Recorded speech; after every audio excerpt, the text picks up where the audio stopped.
جیت پور میمن ایسوسی ایشن کی جانب سے خواتین کے عالمی دن کی مناسبت سے تقریب جیت پور میمن ایسوسی ایشن کے دفتر میں منعقد کی جائے گی۔ اس حوالے سے مزید جانتے ہیں۔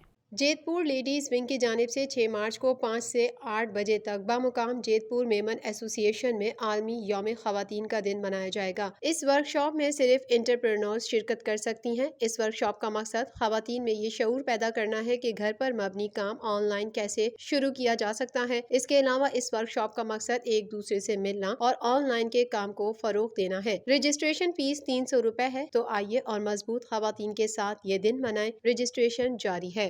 ہلاری میمن جنرل جماعت کے سابق صدر، Hillary Memon cooperative housing society کے سابق چیئرمین اور آل پاکستان میمن فیڈریشن کے سابق سینئر نائب صدر عبدالقادر عثمان ولی رضا الہی سے انتقال کر گئے۔ مزید جانتے ہیں اس رپورٹ میں۔ ہلاری میمن جنرل جماعت کے سابق صدر، Hillary Memon cooperative housing society کے سابق چیئرمین اور آل پاکستان میمن فیڈریشن کے سابق سینئر نائب صدر عبدالقادر عثمان ولی رضا الہی سے انتقال کر گئے۔ ہلاری میمن جنرل جماعت کی جانب سے کہا گیا ہے کہ عبدالقادر عثمان کی کمیونٹی کے لیے خدمات قابل تحسین تھیں۔ دکھ کی اس گھڑی میں ہلاری میمن جنرل جماعت کے چیئرمین، فاؤنڈیشن صدر، جنرل سیکریٹری، آفس بیئر اور برادری کے لوگ دلی تعزیت کا اظہار کرتے ہوئے اللہ تعالیٰ سے مرحوم کی مغفرت اور درجات کی بلندی کے لیے دعا گو ہیں۔ اللہ تبارک و تعالیٰ لواحقین کو صبر جمیل عطا فرمائے۔ سماجی رابطے کی ویب سائٹ ٹویٹر پر مشیر تجارت نے درآمدات میں اضافے کی ابتدائی تجزیاتی رپورٹ جاری کی، جس میں بتایا گیا ہے کہ جولائی تا فروری گزشتہ سال کے مقابلے میں 2.085 بلین ڈالرز اضافہ ہوا۔ مزید جانتے ہیں اس رپورٹ میں۔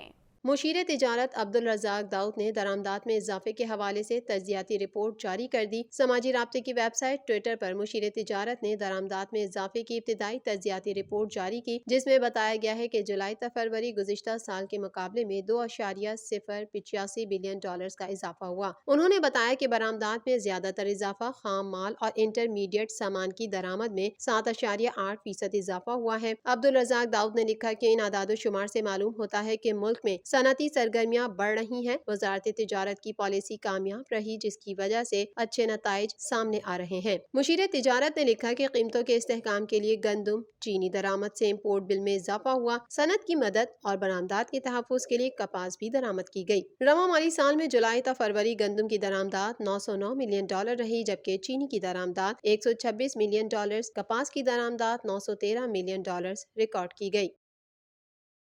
زر مبادلہ کی دونوں مارکیٹوں میں روپے کی نسبت ڈالر کی قدر کو تنزلی کا سامنا رہا اور زر مبادلہ کی دونوں مارکیٹوں میں 11 ماہ کے وقفے کے بعد ڈالر کی قدر 158 روپے سے بھی نیچے آ گئی۔ اس حوالے سے مزید جانتے ہیں۔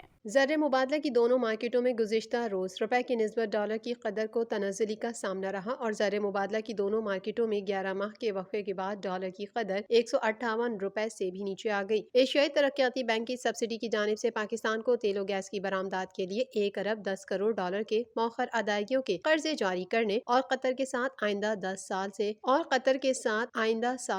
سال کے لیے سستی LNG درآمد کرنے کے معاہدے جیسے عوامل کے باعث ڈالر کی قدر میں تنزلی آئی۔ ایکسچینج کمپنیز ایسوسی ایشن آف پاکستان نے روشن ڈیجیٹل اکاؤنٹ میں سمندر پار مقیم پاکستانیوں کی وسیع پیمانے پر سرمایہ کاری کے تناظر میں رواں ماہ ڈالر کی قدر مزید گھٹ کر 155 روپے کی سطح تک آنے کی پیش گوئی کر دی ہے۔ گزشتہ روز ڈالر کے انٹر بینک ریٹ میں اتار چڑھاؤ کے بعد 18 پیسے کی کمی واقع ہوئی، جس سے انٹر بینک میں ڈالر کی قدر گھٹ کر 157 روپے 84 پیسے کی سطح پر بند ہوئی۔ اسی طرح اوپن کرنسی مارکیٹ میں بھی ڈالر کی قدر 40 پیسے کی کمی سے 157 روپے 90 پیسے کی سطح پر بند ہوئی۔